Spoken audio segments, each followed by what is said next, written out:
Hello बच्चों, मैं अमर sir. बच्चों, हम लोग यूजेज ऑफ डायमेंशन सीख रहे हैं, यानी कि विमाओं का उपयोग सीख रहे हैं कि हम लोग उनका कैसे उपयोग करते हैं। तो हम लोगों ने दो उपयोग सीख लिए हैं विमाओं के। अब हम तीसरा उपयोग यहाँ पे सीखेंगे। यहाँ पे थर्ड आपका यूज देखिएगा। यहाँ पे लिखा हुआ है कि विभिन्न भौतिक राशियों यानी कि फिजिकल क्वांटिटी में संबंध स्थापित करना, यानी कि to establish the relation among various physical quantities.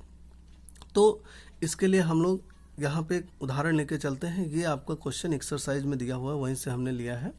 यहाँ पे दिया हुआ है, अगर उदाहरण में देखेंगे कि सरल आवर्त गति से दोलन करने वाले पिंड की ऊर्जा कैपिटल ई, उसके द्रव्यमान स्मॉल एम, आवृत्ति स्मॉल एन तथा दोलन आयाम स्मॉल ए पर निर्भर करती है। विमीय विश्लेषण विधि द्वारा सिद्ध कीजिए कि ई डायरेक्टली प्रोपोर्शनल या अनुक्रमानुपाती एम एन स्क्वायर ए स्क्वायर। अब हम देखेंगे यहाँ पे, तो हमको जब भी सॉल्व करना है, अगर आप देखें तो हम देख लेंगे कि क्या दिया हुआ है, यानी कि कौन सी चीज़ किस पर निर्भर कर रही है। अगर आप देखें तो यहाँ पे पिंड की ऊर्जा है, यानी कि आप देखें ई उसके द्रव्यमान पर यानी कि एम पर, और फिर ऊर्जा आपकी आवृत्ति पर और फिर दोलन आयाम पर निर्भर करती है। तो इसके लिए हम थोड़ा सा सेट करके लिखेंगे, यानी कि ई डायरेक्टली प्रोपोर्शनल एम की पावर, वैसे पैरामीटर ए लेते हैं, लेकिन अगर आप देखेंगे तो यहाँ पे हमने दोलन आयाम के लिए भी स्मॉल ए लिया है, इसलिए हम स्मॉल एम ए ना लेके उसकी जगह पे पावर जो है डी लेंगे। और फिर यानी कि ये आपका बता रहा है कि ये जो ई है ये आपका द्रव्यमान पर निर्भर करता है, और ये मान लेते कि यहाँ पे इसकी घात डी है वैल्यू। और फिर उसके बाद में आप देखेंगे जो ऊर्जा है ई डायरेक्टली प्रोपोर्शनल यानी कि एन की पावर बी पर निर्भर करती है। ये आप अगर आवृत्ति दी हुई है यानी कि एन पर निर्भर करता है, लेकिन एन की पावर बी लेंगे, क्योंकि इन्हीं पैरामीटर्स की वैल्यू निकालेंगे तभी आपका इक्वेशन सॉल्व होके आएगा।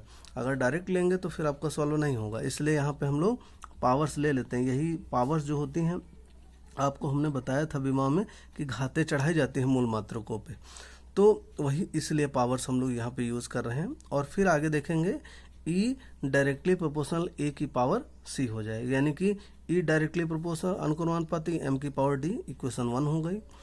ई अनुक्रमानुपाती एन की पावर बी, ये इक्वेशन 2 हो गई। ई अनुक्रमानुपाती ए की पावर सी, ये इक्वेशन 3 हो गई। अब हम तीनों को एक साथ लिखेंगे तो यहाँ पे लिखा हुआ समीकरण 1, 2 व 3 से, यानी कि ई अनुक्रमानुपाती का साइन एम की पावर डी, एन की पावर बी और ए की पावर आपका सी हो जाएगा। अब ये अनुक्रमानुपाती का साइन हटाएंगे तो बराबर लग के एक कांस्टेंट स्मॉल के आ जाएगा, यानी कि ई इक्वल, अगर आप देखेंगे स्मॉल के एम की पावर डी, एन की पावर बी, ए की पावर सी हो जाएगा। ये समीकरण 4 हो जाएगा। अब हम को इक्वेशन लेके आना है, तो इसके लिए सबसे पहले क्या करते हैं कि ये जो आपका इक्वेशन दी हुई है, इसके दोनों तरफ जो भी वैल्यू दी हैं उनका हम विमीय सूत्र लिखेंगे। तो यहाँ पे लिखा हुआ है समीकरण 4 में बाएं व दाएं पक्ष की विमीय सूत्र लिखने पर।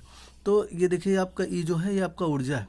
अगर आप देखें ऊर्जा का विमीय सूत्र आप अगर देखें तो ml स्क्वायर t माइनस 2 होता है बिग ब्रैकेट में, कार्य का मात्रक जूल और ऊर्जा का भी मात्रक जूल होता है। तो अगर आपको नहीं आता है तो आप कार्य से ही उसको ट्रीट कर सकते हैं।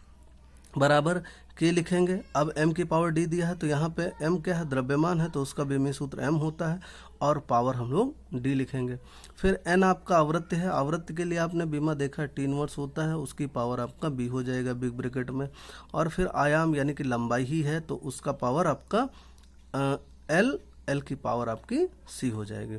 फिर आप देखेंगे ये हम लोग वैसे ही लिख देंगे बड़े ब्रैकेट में ml स्क्वायर t माइनस 2, लेकिन इधर थोड़ा सा सॉल्व कर लेंगे। K equal k big bracket में एम की पावर डी, एल की पावर सी, टी की power minus b, big bracket close, यानी कि बड़ा ब्रैकेट बंद कर दिया। अब यहाँ पे दोनों पक्षों की घातों की तुलना करने पर, अब आप देखिए यहाँ एम की पावर 1 दी, यहाँ एम की पावर डी दिया है, तो अगर हम इसको तुलना करेंगे तो बेस सेम है, यानी कि पावर्स भी आपकी इक्वल होगी।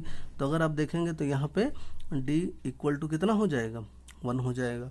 फिर आप देखिए l की पावर आपका 2 दिया हुआ है, एल की पावर सी दिया, बेस सेम है यानी कि पावर्स भी सेम, तो इक्वल होगी, तो सी इक्वल कितना हो जाएगा आपका 2 हो जाएगा। देखिए सी इक्वल 2 लिखा।